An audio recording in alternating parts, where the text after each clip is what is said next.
Les he contado a lo largo de los años muchas historias referidas a ferrocarriles y demás. Pero muchas veces se me preguntó a mí si en mi familia hubo familiares ferroviarios o si incluso yo fui ferroviario. Pero la respuesta es negativa, al menos hasta donde yo pude averiguar. Sin embargo, por alguna extraña razón, siempre mi familia estuvo vinculada a los ferrocarriles, de una u otra forma. Es raro pensarlo, pero si lo examino, mi propia historia y la historia de las cosas que pasaron incluso antes de que yo naciera, me termino dando cuenta de que no importaba cómo, los ferrocarriles, en cualquiera de sus facetas, estarían siempre ligados a esta familia. Y esto se remonta hasta los años 40. Esta historia es mi historia. Arranca en 1944.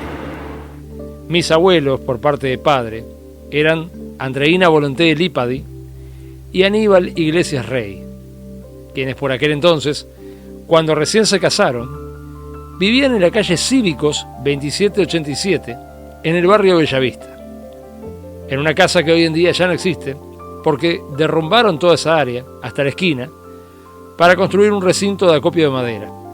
Pero por aquellos años era una casa de alto, a la que se accedía por una escalera, y la que tenía su puerta de acceso a escasos 13 metros de la vía del tren, de la línea Rivera, y a unos 160 metros de la estación Bellavista, que lleva el mismo nombre del barrio.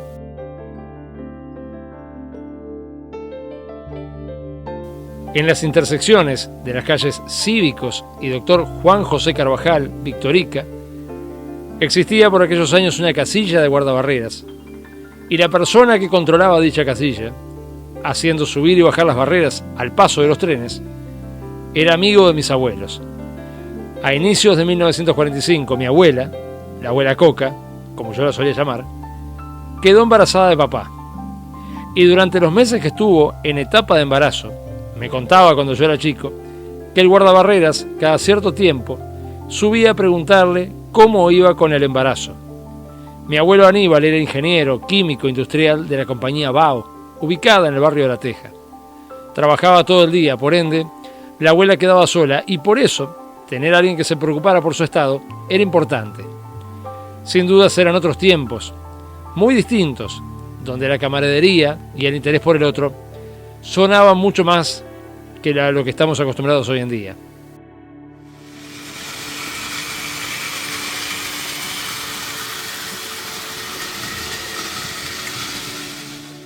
Los abuelos solo vivieron un año en la casa de la calle Cívicos, pero para septiembre de 1945 ya se habían mudado a la nueva casa, la cual estaba ubicada en la calle Blanes, entre Maldonado y Durazno, frente a la iglesia alemana, perdiéndose momentáneamente el vínculo con el ferrocarril. Aunque la semilla estaba plantada, y no pasaría mucho para que aquello se retomara. A mi abuela Andreina, yo jamás la llamé por ese nombre. Le habían puesto apodo Coca, porque según ella, detestaba su nombre Andreina. Y para mí siempre fue la abuela Coca. Desde que yo era chico, ella siempre tuvo devoción conmigo. Me adoraba y era común que me contara historias que involucraban a los trenes. Pero esto viene más adelante. Y había una razón de peso para todo eso. Cuando mis futuros abuelos estaban instalados en su nuevo domicilio, a finales de la década del 40, tenían un familiar llamado Melchor Martínez, que era el abuelo de Álvaro Martínez, el primo de mi padre, y que hoy en día es mi padrino. Este señor, Melchor, era jefe de máquinas del barco Tacoma, el cual, estando en manos de la Administración Nacional de Puertos, tenía como destino frecuente Alemania, país de donde este barco era oriundo. La propia historia del Tacoma es interesante. El vapor Tacoma, a finales de los años 30, pertenecía a una empresa llamada Hamburg American Line Japan. Se trataba de un buque mixto de carga refrigerado y pasaje, de 8.268 toneladas gruesas y 152 metros de eslora.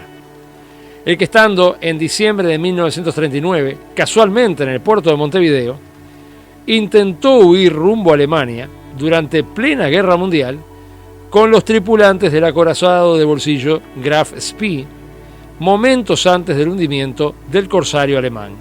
El Tacoma intentó salir del puerto de Montevideo sin autorización, por lo que se le impidió salir del mismo. Pero además, el barco fue obligado a quedarse internado en el país, y para agravar más las cosas, una semana antes de este hecho, un submarino alemán había hundido al buque mercante de bandera uruguaya llamado Montevideo, con la pérdida de 14 marinos compatriotas, razón por la cual, al intentar escaparse del puerto con la tripulación del Graf Spee, el gobierno uruguayo, presidido en aquel entonces por Alfredo Valdomir, toma la rápida decisión de requisar el buque mercante Tacoma, pasando de aquí en más a ser propiedad de la Administración Nacional de Puertos, a pesar de que fue saboteado por la propia tripulación alemana, y él mismo fue enviado a repararse a Estados Unidos, sirviendo luego para el país del norte, cuando fue arrendado de forma simbólica por Uruguay, estando durante algunos años alistado como transporte, participando en la US Navy, en la Guerra del Pacífico, bajo la bandera panameña y la señal distintiva HPLL. Terminada la guerra, el Tacoma regresó al Uruguay el día 9 de octubre de 1946, pasando por primera vez a lucir el pabellón nacional, y de acá en más comenzó a ser utilizado por la Marina Mercante Uruguaya para transportar carga y pasajeros a Europa, teniendo frecuentemente como destino puertos alemanes. Siendo parte de su tripulación, el señor Melchor Martínez, abuelo del primo de papá, les traía a mis abuelos catálogos de juguetes u objetos, y la abuela Coca y el abuelo Aníbal seleccionaban qué comprar, se lo encargaban y en el próximo viaje de esta persona les traía lo solicitado. Eran cosas que acá en Uruguay no se conseguían. En aquellos años no era tan fácil como ahora ir a un bazar y comprar algo. No existía el internet ni Mercado Libre, por ende, la compra por catálogo era lo más habitual. A mi padre, Carlos Iglesias, le trajo muchas cosas, juguetes Yuko, entre varios otros. Eran novedosos porque aquí en Uruguay este tipo de juguetes, si bien algunas cosas llegaban, era difícil conseguirlas y si se conseguían salían una fortuna. Entonces poder importarlos desde el viejo mundo era mucho más fácil. Pero entre las cosas que trajo este señor Melchor, por alguna razón, un día le llegó a mi padre una caja roja, la cual en su interior traía un set completo de trenes eléctricos fabricados por la famosa firma juguetera alemana Märklin. El set estaba compuesto por una locomotora de vapor. Era una HR-800 BR-01 DRG, reconocida fácilmente por su aspecto más clásico, pero presentando sobre el bogie delantero y flanqueando a los dos lados a la caja de humo, dos enormes deflectores de humo que se elevaban desde el bastidor frontal por sobre los motores a vapor y casi alcanzando la altura de la dínamo, ubicada delante de la chimenea de escape.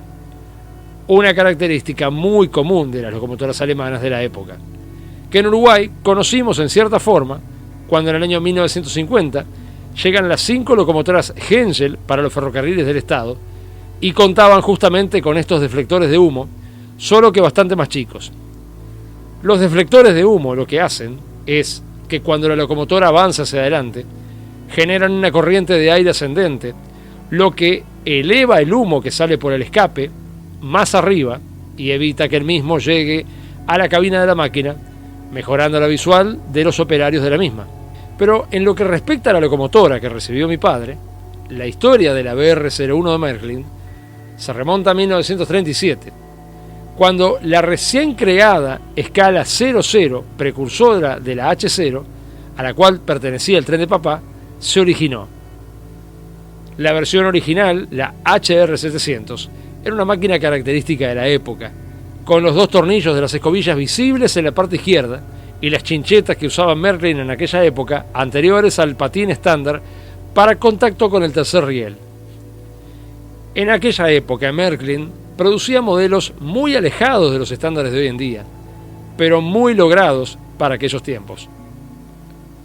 Estos veteranos y hoy en día muy bien valorados modelos pasaron más tarde a fabricarse también bajo el código HR800, como era el caso de la locomotora de papá, cuando incorporaron el relé inversor clásico, el Perfect Schaltang, entre los años 1938 y 1946, aunque convivieron con los anteriores de la serie 700. Y así, comparados con otros modelos de la época, podemos considerar a la BR-01 bastante realista, aunque como era habitual de Märklin en aquellos años, no presentaba por aquel entonces sus modelos aludiendo al modelo original, sino que se limitaba a decir simplemente locomotora con tender. Este set que recibió mi padre era el conocido como set básico que vendía Märklin por aquellos años, el conocido como HR 844B, el que incorporaba justamente a esta locomotora HR 800, 2 coches dormitorio Mitropa, además de otro coche estándar y un coche furgón. Y, claro está, algunas vías, desvíos eléctricos y también una caja de controles para poder operar los desvíos a distancia. Este no es un hecho menor. Estamos hablando de un tren producido a finales de los años 40. Y él mismo ya equipaba la capacidad de operar a distancia los desvíos, algo que tal vez hoy en día no resulte novedoso, pero para un niño de finales de los 40, aquello debe haber sido algo increíble. El tren además venía con un pequeño catálogo con fotografías, ofreciendo otros productos de Märklin. Así que el abuelo Aníbal seleccionaba qué podía comprarle a papá, y con los subsiguientes viajes del Tacoma a Alemania, estos trenes fueron siendo provistos de más vagones, salones y un sinfín de cosas que los hacían ver más realistas a aquel mundo 87 veces más pequeño de la realidad. Aún así, el tren Märklin nunca fue muy numeroso. Contó con algunas cuantas vías, 2 reguladores de velocidad, un puñado de vagones de los más variopintos, algunos pocos saloncitos para pasajeros, una estación, algunos desvíos, lucecitas, un puente, una casilla de guardabarreras y 2 locomotoras, ambas a vapor.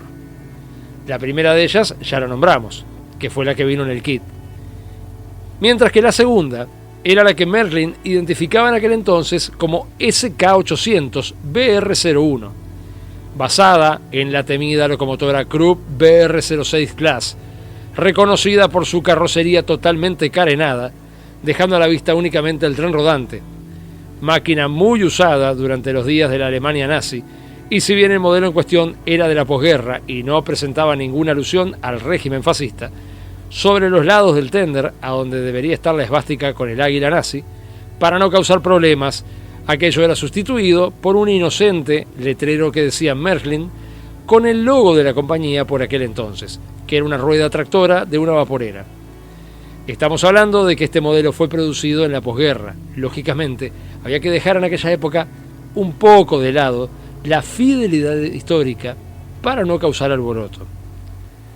Esta máquina presentaba un avanzado tender totalmente hermético y con una característica inusual, como lo era un fuelle en la parte posterior para posibilitar el pasaje de la tripulación entre la cabina de conducción de la monstruosa locomotora y el resto de la formación en viajes largos, donde se necesitaba recambiar el personal al acabar el turno. Además de eso, el tender no mostraba su combustible, ya que justamente, imitando al modelo real, el techo del tender era retraíble para de esta manera no romper con la fisionomía aerodinámica de la máquina en cuestión. Sin embargo, el modelo de escala de Märklin se tomaba algunas libertades respecto a la locomotora real, y el más notorio era el cambio de rodado. Mientras que la Krupp BR06 real rodaba sobre un tren rodante con disposición 484, el modelo de Märklin optaba por una configuración 464, donde el eje motriz central carecía de pestaña. Se cree que esta modificación por parte de Märklin se debió a la necesidad de evitar que, al ser un modelo tan largo, presentara problemas al tomar curvas cerradas en los tendidos a escala, evitando de esta manera descarrilos. Aún así es destacable que, siendo la SK800 uno de los modelos más famosos de Märklin, produciéndolo intermitentemente desde 1939 hasta la actualidad, con el pasar de las décadas la firma fue perfeccionando la pieza, produciendo en épocas posteriores al modelo SK800 con el rodado real de la Krupp BR06 Class, llevando el tren rodante a la configuración original 484 y en épocas más actuales, tampoco teniendo problemas en colocar a los lados del tender los emblemas nazis correspondientes a la oscura época en la que fue gestada la locomotora real. Siendo niño, papá solía armar el tren Märklin por el suelo de la casa, lo cual no creo fuera muy sencillo para un niño, tomando en cuenta la cantidad de cables, conectores, vías y demás artefactos que el tren tenía. Visto con los ojos de hoy en día, si bien el aspecto de los modelos a escala puede parecer un tanto tosco hoy, lo que tal vez el tren no tenía en detalles, lo tenía en accesorios, y era por demás complejo. Estamos hablando de finales de los años 40, y este trencito ya tenía desvíos eléctricos, desvíos dobles, semáforos, señales de brazo totalmente operativas y un sinfín de gadgets más. Como por ejemplo una casilla de señales que silbaba, que si bien nunca la tuvo papá, sí sabemos de la existencia de la misma. Tomando en cuenta la época, aquel tren eléctrico debe haber sido algo insólito para un niño, ya que en Uruguay por aquel entonces lo que era común eran los juguetes de madera. Esto era traído de otro planeta sin duda. Papá armaba el tren y cuando se aburría, según contaba la abuela, dejaba las vías tiradas en el suelo. Traía a sus amigos, pisoteaban todo y cuando llegaba el abuelo Aníbal y se enteraba que el Märklin no había sido tratado como correspondía, se ponía furioso, mandaba a papá a dormir y se ponía a jugar él con los trenes. En algún momento de su vida, a papá se le ocurrió deshacerse de todos los juguetes de la infancia, donando todas aquellas maravillas a los niños carenciados del hospital infantil. Pero por alguna razón, el tren Märklin no se fue junto con los demás artefactos y permaneció en la familia. Cuando en el año 1976 nació mi hermano Sebastián, el tren Märklin ya promediaba los 30 años de vida, pero con alguna batalla que otra encima, aún funcionaba. Cuando mi hermano era chico, mi hermano nace en el año 76, mis padres en aquel entonces vivían en una casa en el número 1979 de la calle Canelones. Era una casa vieja, yo no la llegué a conocer. Los fines de semana lo recibían a mi hermano y armaban los trenes Märklin en un altillo que había en la casa. Mis padres dormían en uno de los altillos y del otro lado había otro altillo que lo usaban para juntar porquerías, como hay en toda casa, un lugar donde se acumulan cosas que algún día se va a hacer algo con ellas y ese día nunca termina llegando. Por lo que me contaban era una escalera y después había un descanso y salían otras dos escaleras que comunicaban con los altillos. Entonces lo que hacían era ponían unos tablones, dos tablones a modo de puentes, y el tren Märklin lo que hacía era cruzar esos tablones, daba una vuelta en uno de los altillos y volvía al otro y así un óvalo. Mi hermano era chico y le encantaba ver al Märklin funcionando.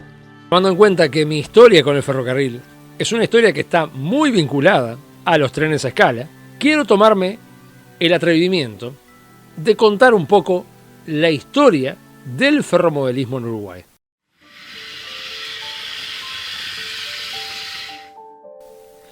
Este es un tema bastante complicado de explicar, ya que no existen datos precisos, al menos de la primera época de esta actividad en el país, por lo que solo podemos expresar en base a recuerdos y algunos recortes de diario o prensa en general, cómo suponemos que fue la historia del ferromodelismo en el Uruguay. El dato más antiguo que se tiene de la existencia de trenes a escala en el Uruguay data de los años 20, donde algunas tiendas de juguetes vendían trenes a escala que operaban sobre vías que tenían que ser ensambladas por el propio usuario. El dato más antiguo que pudimos recabar de estos productos data de enero de 1927, en base a una publicidad en el periódico conocido como El Diario, y trataba de la juguetería El Paraíso de los Niños, ubicada en la calle Sarandí 620, en Montevideo. La misma ofrecía una variedad de trenes a cuerda que circulaban sobre vías preensambladas. Los años pasaron y otras jugueterías fueron también ofreciendo estos productos. Por ejemplo, en diciembre de 1939, la juguetería Los Reyes Magos, ubicada en 18 de julio 922, ofrecía también trenes a cuerda de fabricante desconocido. Pero se empezaba a intensificar el mercado. Sin embargo, hay un dato bastante interesante respecto a esto, y es una publicidad de enero de 1935, realizada también en El Diario, de la juguetería de los Reyes Magos. En dicha publicidad hacen referencia a que tienen a la venta un tren eléctrico, cuando en esa época lo que se solía comercializar acá, en Uruguay, eran justamente los trenes a cuerda. Lamentablemente no expresa cuál era el fabricante de estos, pero este es el indicio más antiguo del que pudimos conseguir datos de la existencia en Uruguay de trenes eléctricos a escala. Pasada la Segunda Guerra Mundial, se sabe de la existencia, hacia 1946 o 1947, ya de trenes eléctricos Lionel de origen americano en el Uruguay. Pero no se sabe si se los vendía o no, ya que estos principalmente se utilizaban para adornar vidrieras de locales céntricos.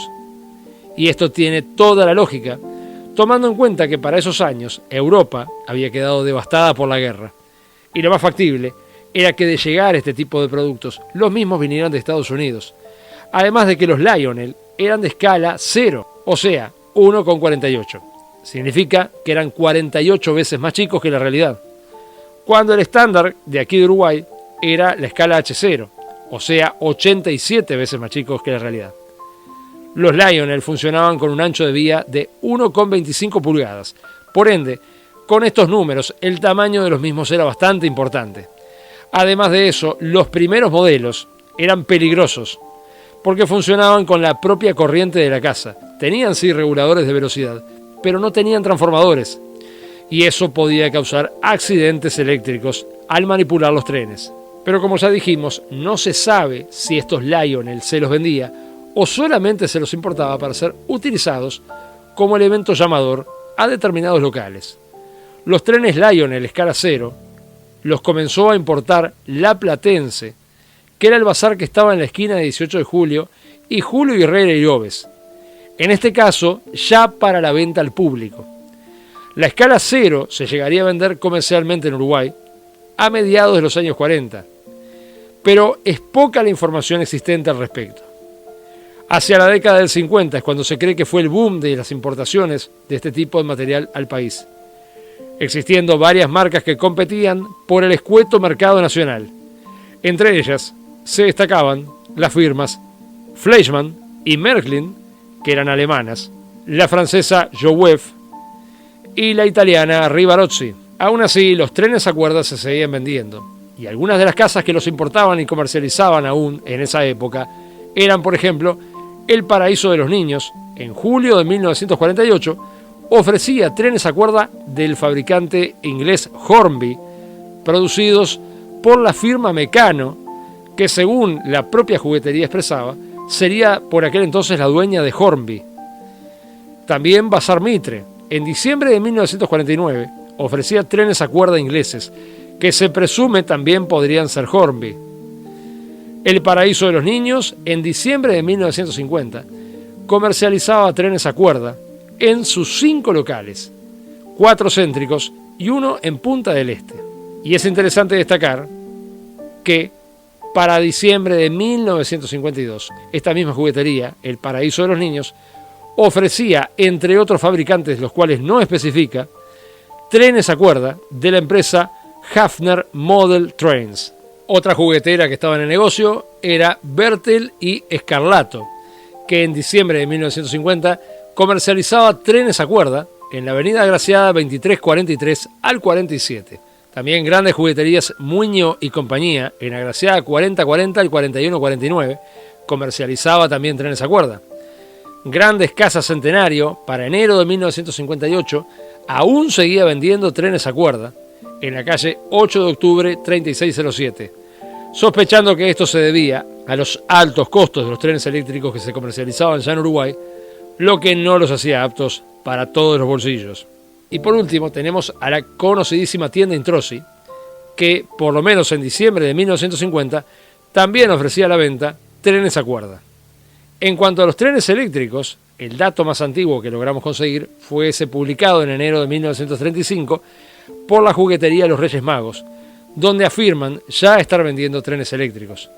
Posterior a esto, se sabe que el Paraíso de los Niños, en Sarandí 620, ofrecía trenes eléctricos en venta en diciembre de 1950, producidos por la firma Gilbert American Flyer del modelo 442 y de la escala S, una escala un poco más chica que la escala 0, ofreciéndose además varios accesorios extra para ampliar a los mismos, además de que también vendían trenes a cuerda, fabricados por Hafner, como ya dijimos.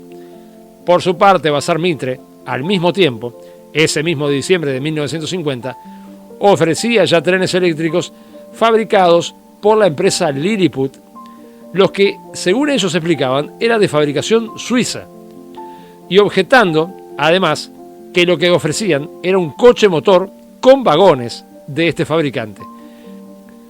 Un año después, para diciembre de 1951, el Bazar Barreiro comercializaba también una marca de trenes eléctricos, pero desconocemos cuál fabricante era. El ferromodelismo en Uruguay siempre fue una actividad de nicho, por varias razones. Primero que nada, por el altísimo costo de los modelos. Nunca fueron baratos.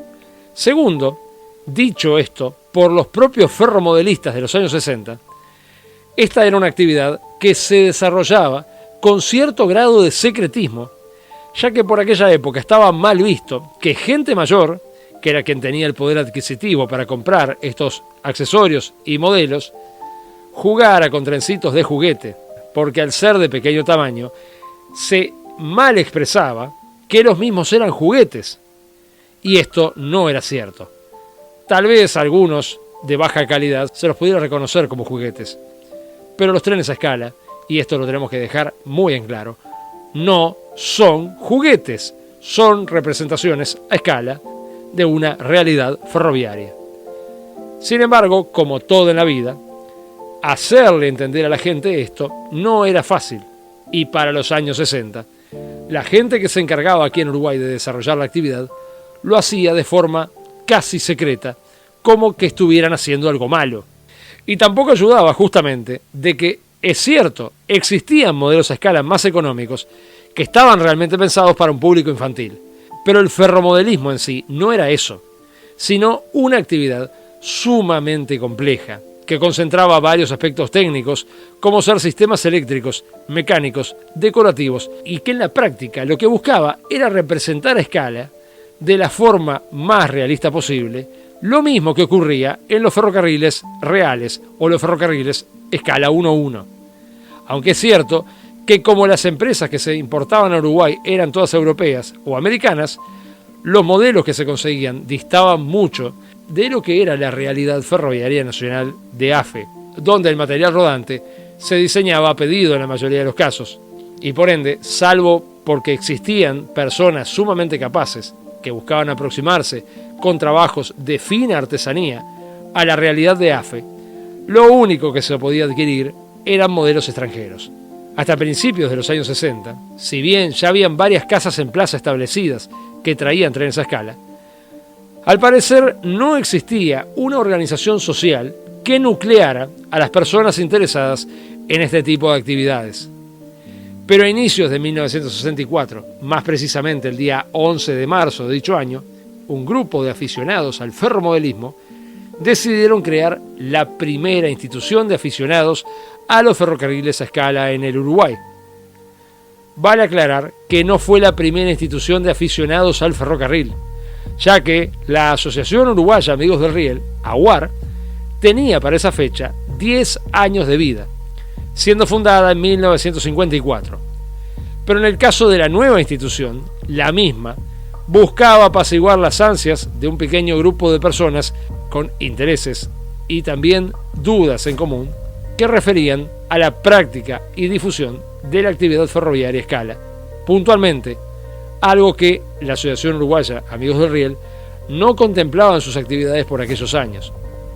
La nueva institución se llamaría CAFEM, que significaba Club de Aficionados a los Ferrocarriles Eléctricos Modelo. CAFEN se fundó únicamente con 5 socios, pero un año luego ya tenía 70 personas en el padrón social. Y el objetivo de dicha institución era poder hacer visible a la actividad en el Uruguay.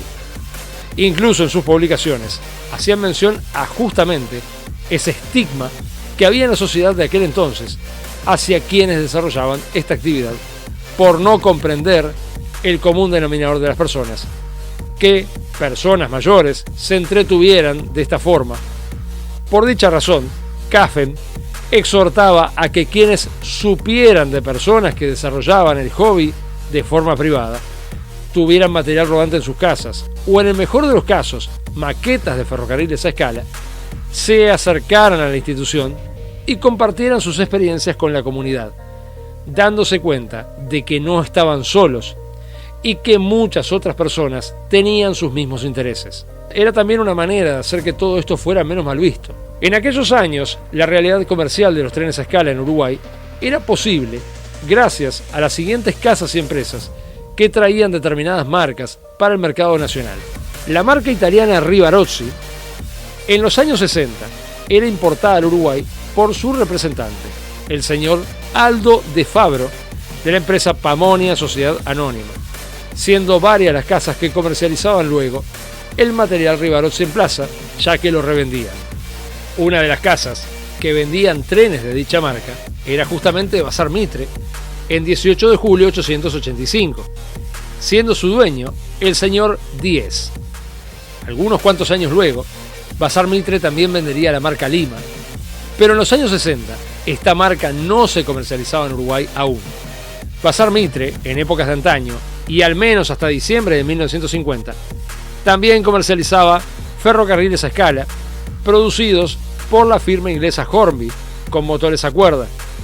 Los antecedentes directos de los trenes eléctricos, y no solo eso, Bazar Mitre contaba también con un servicio técnico oficial para el mantenimiento y reparación de los trenes que vendían, y la persona encargada de las reparaciones era el señor Pedro Galo, socio del CAFEN, y que años luego sería también socio fundador de el Círculo de Estudios Ferroviarios del Uruguay, el CEFU. Galo realizaba las reparaciones en la calle Dr. Vicente Basagoiti. Otras empresas de plaza que comercializaban Rivarozzi eran, al menos en 1964, la Papelería Sudamericana, en la calle Ituzaingó 1318, quien vendía también marcas de modelismo en general, como la alemana Faller, la que se dedicaba principalmente a la creación de edificios y escenografías para las maquetas. Otra casa era Rochi, Sociedad Anónima, ubicada en 8 de octubre 3764, quien también comercializaba la línea completa de Rivarozzi. Posiblemente la empresa más famosa del rubro de ferrocarriles a escala, incluso en la actualidad, es la alemana Märklin. Su vínculo con el Uruguay fue bastante temprano, y no me refiero al barco Tacoma y al tren que le trajeron a mi padre. Si bien se desconoce cuándo entró al país oficialmente esta empresa, se estima que debe haber sido a mediados de los años 50, salvo que se trajeran también trenes a cuerda, ya que Märklin, cuando comenzó a fabricar trenes en 1891, lo que fabricaba eran trenes a cuerda. Y no fue hasta muchos años después que empezó a producir trenes eléctricos. Märklin tenía como representante oficial para Uruguay a la empresa Hobby Center Sociedad Anónima, propiedad del señor Ángel Curoto, quien figuraba como representante para Uruguay en la propia página de Märklin. Años luego incluso pasarían a representar a otras marcas como la austríaca Lilliput y a la española Electrotren. Pero tenía de todo, no solo trenes, vendía muchas cosas en escala H0, como ser autos y demás elementos para los trenes. Aunque, según comentan algunos, los precios eran realmente prohibitivos. Hobby Center estaba en la calle Uruguay 786, frente al Banco Central.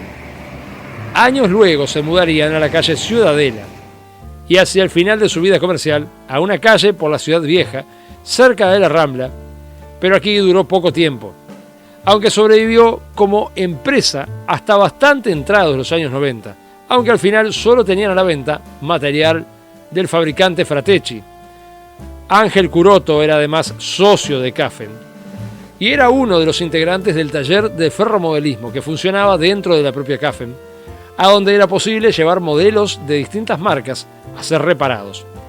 También donó 4 diagramas Merklin en los inicios del Cafen. Material Merklin también era vendido por una juguetería por la calle Justicia en Montevideo, pero lógicamente eran revendedores de Hobby Center. A inicios de los años 60, la alemana Fleischmann era la gran competidora de Merklin, aunque Fleischmann producía trenes de corriente continua, mientras que Merklin lo hacía en alterna. Fleischmann era comercializada en Uruguay, aunque no se sabe quién la representaba. Una de las casas que comercializó durante años a esta marca fue Casa Sapelli. Tal vez los dueños de dicha empresa fueran los representantes para Uruguay de la empresa, pero desconocemos más datos. Salvo que para julio de 1972, Sapelli ya estaba vendiendo trenes y además llegó a comercializar años luego también a la marca Lima, pero en escala cero. En los últimos años, hasta inicios de los años 80, Fleischmann era vendida por la empresa Mosca Hermanos, pero eran modelos antiguos. Parecía que era un sobrante de algo que estaría en stock en el país, y Mosca los habría adquirido y los revendía. Las últimas 3 cajas con las que contó Mosca de trenes Fleischmann las terminó comprando a inicios de los 80 el ferromodelista Sergio Tonello. Jouef. Esta era una marca francesa que producía trenes a escala. Se llegó a comercializar en Uruguay, aunque se desconoce quién la importaba, pero la llegaron a vender en varios lados. Se sabe de la existencia de una casa que comercializaba trenes de esta marca en la zona del Paso Molino. También los vendía la Cooperativa Magisterial, el Bazar Uruguay, el Bazar Avenida, etc. Aunque Jouef fue una marca que se comercializó relativamente poco en Uruguay a causa de la competencia y del escueto mercado existente. Lilliput. Este era un fabricante austríaco que comenzó a producir ferrocarriles a escala en 1948, luego de terminada la Segunda Guerra Mundial. Con este fabricante se dio un hecho extraño en Uruguay, y es que si bien la marca se comercializaba en el país por parte de Hobby Center Sociedad Anónima, lo único que se conseguía de ella era material remolcado, como ser salones y vagones, pero no así locomotoras, las que entraron recién al Uruguay a finales de 1964. Como dato anecdótico, la famosa locomotora Serie 1500, construida en bronce por el señor joyero Roberto Caraballo, socio de Cafen, estaba potenciada por un motor Lilliput, exponiendo dicha locomotora en una exposición de Cafen en 1965. Electrotren. Esta era una empresa española de ferrocarriles a escala. Había sido fundada en 1951 y se comenzó a vender en el mercado uruguayo a inicios de los años 60, siendo importada junto con Merklin y Lilliput por Hobby Center Sociedad Anónima.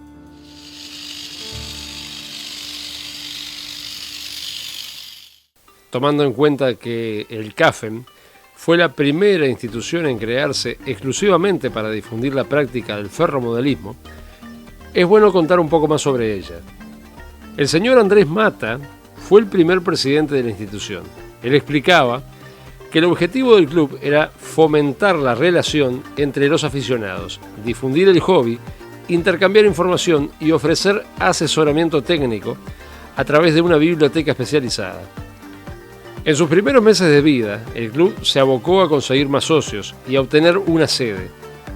El proyecto del Cafen fue creciendo y en determinado momento se hizo necesario conseguir un lugar donde reunirse y poder además construir una maqueta. Deambularon por diversos locales, pero tomando en cuenta que la idea principal del Cafen era difundir la práctica del ferromodelismo y también tomando en cuenta que la temática era el ferrocarril, se decidió solicitar a AFE un salón de pasajeros antiguo a modo de ser usado como sede y como lugar de una futura maqueta para la institución. Los socios golpearon las puertas del intendente de la Estación Central, José Artigas de AFE, la que aceptó donar un salón fuera de uso para el Cafen. Y el vehículo que fue elegido fue el coche número 97, un salón que había pertenecido en sus orígenes al Central Uruguay Railway. Este coche, número 97, era originalmente un salón mixto, construido en 1901, en los talleres de Peñarol, sobre un chasis inglés. Junto con el salón hermano, que era el número 96. Originalmente, para 1961, este salón, el número 97, aún se mantenía en servicio, pero hacia mediados de la década del 60 ya estaba radiado, por lo que fue cedido al CAFEM en octubre de 1964. Desde ese mes, cuando fue entregado, hasta marzo de 1965, los socios de la institución se dedicaron a restaurar al viejo salón y los trabajos tuvieron lugar dentro del predio de los talleres de Peñarol, a donde se encontraba ubicado el vehículo. Los miembros de la institución recibieron al salón ya desprovisto de asientos y cubierto por la suciedad que había acumulado durante años en el abandono en el que se encontraba. Para prepararlo para sus futuros usos, AFE también colaboró en algunos trabajos, y tomando en cuenta que no tenía nada en su interior, el mismo fue pintado con un color claro, conservando el interior salvo por los asientos, dentro de lo posible, dejándolo original. El interior entonces fue convertido en sala de secciones para el club, habiéndose arreglado con otros asientos conseguidos luego, ubicados en forma de círculo.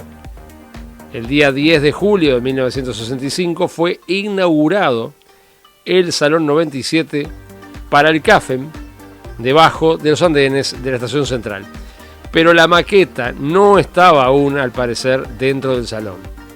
Uno de los grandes apoyos que recibió el CAFEM en lo que refería a este salón fue del señor Kenneth Hans, quien era el padrino de un gran amigo mío, que era el señor Edgar Massa, uno de los legendarios socios que tendría muchísimos años luego otra institución que para este entonces todavía no existía, como era el CEFU, el Círculo de Estudios Ferroviarios del Uruguay. El señor Hans estuvo muy vinculado a CAFEM y ayudó mucho al club con los trabajos en el Salón 97. A su vez, existía una persona en Argentina llamado Juan Félix Elicabe, que fue el primer socio internacional del CAFEM, ya que él en Argentina contaba con una maqueta de unos nada despreciables 15 metros de largo, y tiempo luego se haría con un salón de pasajeros metálico e instalaría en el interior de este una maqueta enorme, viajando por varios lugares de Argentina, siendo el salón movido por locomotoras tradicionales.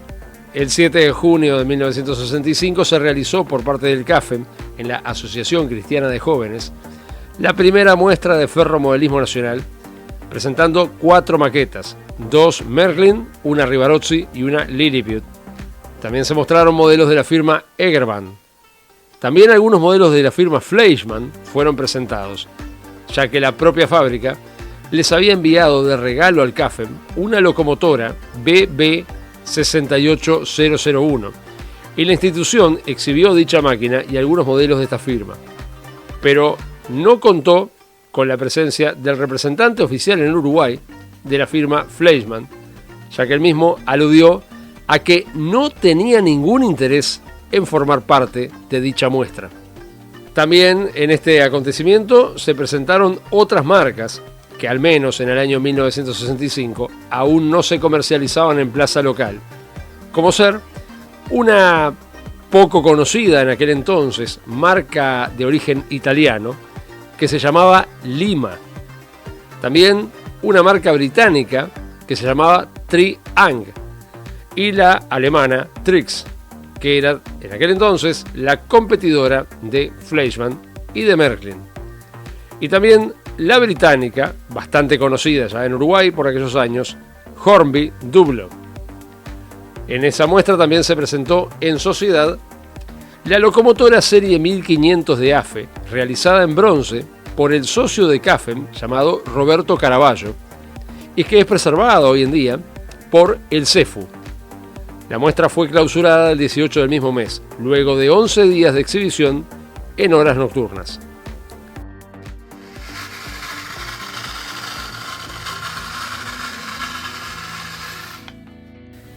A ver, vamos a entender una cosa. Ser ferromodelista en Uruguay no debe haber sido fácil en aquellas épocas lejanas. Llegaba poca cosa, lo que llegaba era caro. Había muy poca gente vinculada a esta actividad. Y además, era una época donde no había internet. Y las novedades solo se podían conocer por alguna revista especializada que casualmente llegaba a nuestras costas varios meses después de ser publicada en su país de origen, o alguien que viajaba o tenía conocidos y traía cosas del extranjero.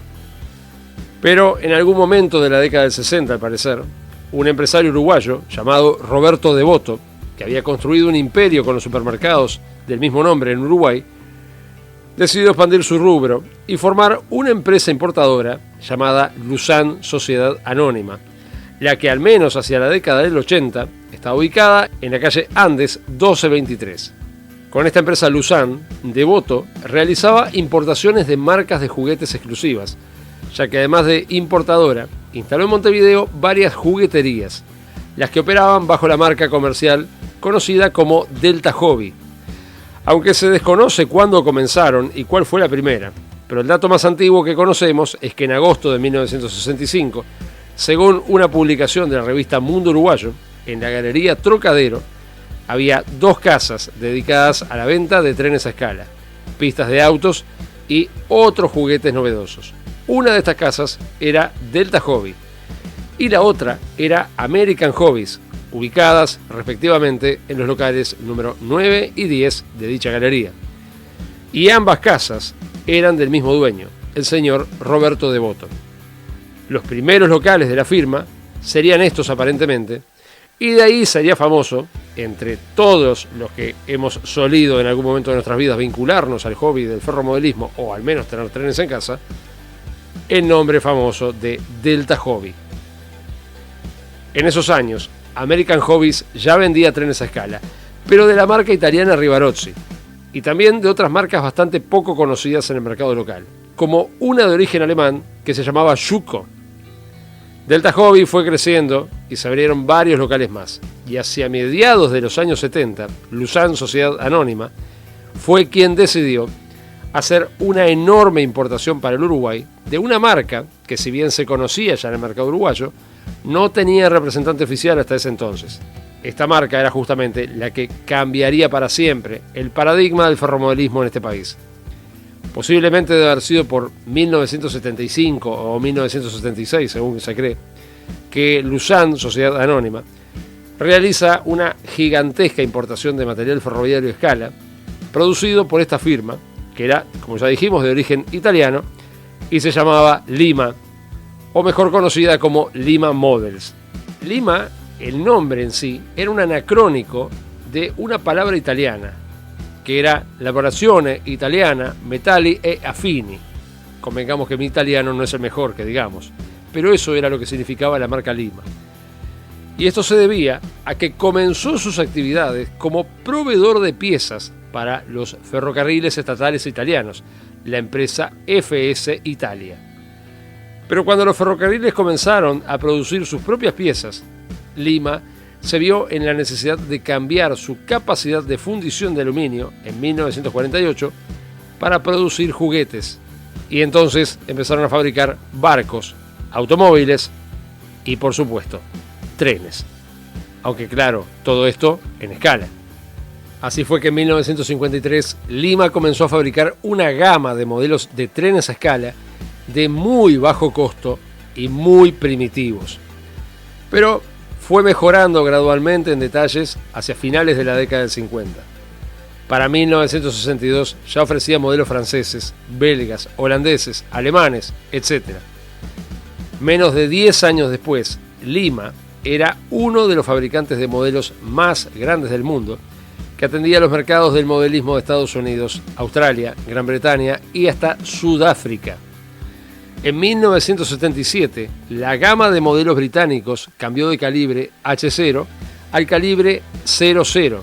Lima fue siempre una marca popular, ya que como sus modelos eran fabricados enteramente en plástico, salvando a veces los ejes que eran en ocasiones de metal, y por supuesto alguna pieza mecánica como los ganchos, el embobinado del motor y demás, esto fue lo que la logró introducirse en el mercado mundial y plantarle cara a empresas de mucho mayor renombre, como ser las gigantescas Märklin, Rivarozzi, Fleischmann, Lilliput, Rocco, etc. Los que, si bien producían trenes a escala de mejor calidad, eran marcas que por su elevado precio no podían competir contra modelos en plástico de bajo costo, aunque, por supuesto, apuntaban a diferentes tipos de clientes. Esta mega importación de productos Lima enviados al Uruguay, al parecer tenía como destino real Argentina, pero por alguna razón este negocio no se logró y el embarque quedó en zona franca en Uruguay, comenzándose así poco a poco a vender en los locales de Delta Hobby y American Hobbies a esta empresa Lima, introduciéndola de forma oficial en el mercado nacional. Aunque también se vendían los modelos a otras empresas de plaza para ser revendidos. Pero Delta Hobby fue siempre la única importadora oficial de Lima para el Uruguay. O Luzán, que era la empresa realmente importadora. Delta Hobby era la juguetería, digámosle, donde se vendían.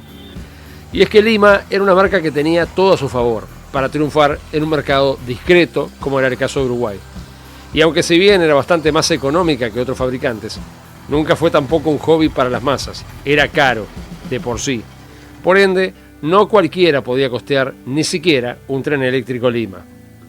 Y todo eso influyó para que las grandes marcas de antaño, como ser Fleischmann, Märklin, Lionel, etc., se dejaran poco a poco de importar al Uruguay. Pero lo que le dio el golpe de gracia a todo esto fue la irrupción tan agresiva de la marca Lima, la que literalmente inundó el mercado nacional, dejando poco margen de maniobra a otros fabricantes.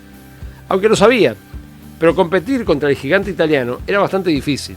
Incluso el modelo de negocio que se planteó siempre con este tipo de productos era por demás sumamente eficiente. Porque, pongamos este ejemplo, se le regalaba a un niño un modelo básico de un trencito, con una locomotora, algunos salones, un pequeño circuito, pero ese era solo el gancho comercial. Porque después, como venían con catálogos incluidos, el niño solicitaba otros accesorios, y así se entraba en una vorágine de gastos desmedidos que duraba toda la vida. Y sí, así empezamos muchos futuros ferromodelistas, o como en mi caso, simples aficionados al ferrocarril. Quiere decir que la estrategia comercial funcionaba. Fue tan desproporcionada la venta tanto de trenes Lima como de juguetes en general, que Devoto creó otras cadenas de jugueterías, además de Delta Hobby, la que llegó a tener varias casas. Había una Delta Hobby incluso en Punta del Este en una época. Había otra en la Galería del Notariado, otra en la Galería Central, que se llamaba justamente American Hobbies, que era también de Devoto, como ya dijimos. Tenían otro local de American Hobbies en la Galería Trocadero, que era el local original. Tuvo otro local en la Galería Ópera, y en el Montevideo Shopping también tenía el local. Pero eso sí, todos vendían los mismos catálogos de Lima. Básicamente, el catálogo que había producido la italiana entre 1978 y 1979. Incluso Delta Hobby llegó a vender también vagones de Lima en escala 0. También vendió la escala N de dicha marca. Y si bien hacia los años 80 y principios de los 90 entró algún material Lima más moderno, el grueso de lo que se vendía, desde finales de los 70, era ese catálogo. Básicamente los mismos modelos repetidos una y otra vez. Por eso es que, por lo general, durante las décadas hacia el futuro, seguían apareciendo y apareciendo cajas sin abrir de material Lima nuevo, pero que ya tenía unos cuantos años encima. Aún así se sabe que por lo menos hasta diciembre de 1978, la empresa Märklin seguía comercializándose en el Uruguay. Y si bien el representante para Uruguay de Märklin era Ángel Curoto de Hobby Center, se sabe que en esa fecha la cadena de electrodomésticos conocida como Centro Eléctrico vendía trenes Märklin, posiblemente revendiéndolos luego de adquiridos en Hobby Center, pero no tenemos más información. Otra casa que ofrecía trenes en venta por enero de 1980 era la aún existente en esa época Casa Soler. Pero en la publicidad lo que ofrecían eran trenes a pilas, que estaban más orientados a ser juguetes para niños que a trenes a escala, propiamente dichos, con detalles para gente más purista. No logramos conseguir datos de si Casa Soler llegó a vender trenes eléctricos más refinados, pero calculamos que sí.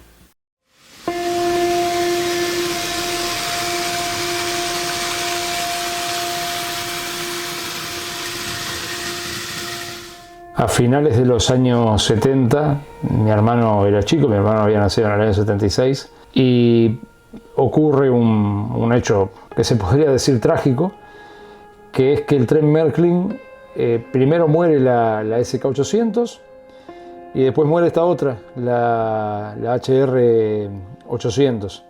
Yo le he preguntado a mi padre no recuerda exactamente qué fue lo que pasó, pero por los comentarios que me hicieron en su momento, se decía que habían roto un engranaje. El motor está acá y entonces tienen lo que vendría a ser un puente de engranajes, que es lo que transfiere la potencia desde el motor al tren rodante de ellas. Yo calculo que lo que se debe haber roto es este engranaje que está acá arriba, que es de los que más sufre desgaste por el propio funcionamiento de ellas. Cuando muere el Märklin, entonces mi padre en su momento averiguó cuánto salía a repararlo y salía carísimo. Salía más barato comprar todo un tren Lima completo, o sea, con la locomotora, los vagones, el transformador, todo, que mandar a arreglar las máquinas del Märklin. El Märklin queda dentro de una caja todo lo que es material rodante, los transformadores, las cajas de control, los desvíos, todo. Y mi hermano empieza a usar el tren Lima, que lo que le compraron a mi hermano fue un set de iniciación, que era una locomotora, la clásica Alco 1930 de Lima, una locomotora tender, una 040 con tender, y venía como novedad con una rampa para poder subir autos a un vagón, una bandeja portaautos que traía. Y así el Märklin queda, digámosle, guardado. Mi padre se lleva las máquinas al trabajo y ahí se termina la historia del Märklin, por lo menos por muchos años.